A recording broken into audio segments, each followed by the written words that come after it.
Boa noite, Deus. Fim de mais uma sexta-feira, Pai.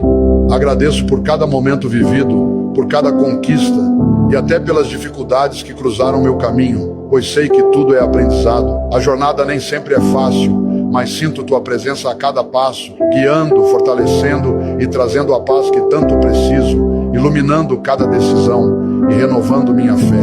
Que esta noite seja de descanso e renovação. Que os corações aflitos encontrem alívio, que as mentes cansadas possam se acalmar e que possamos todos recarregar nossas energias para o novo dia que vai nascer. Entrego nas Tuas mãos os desafios que ficaram por resolver, confiando que, na Tua sabedoria, tudo será encaminhado da melhor forma, conforme Tua vontade. Que possamos dormir em paz, deixando as preocupações nas Tuas mãos. Que amanhã, ao acordarmos, sejamos recebidos com um novo dia cheio de esperança, força e fé. Que a Tua presença nos fortaleça e nos guie para uma vida plena. Amém.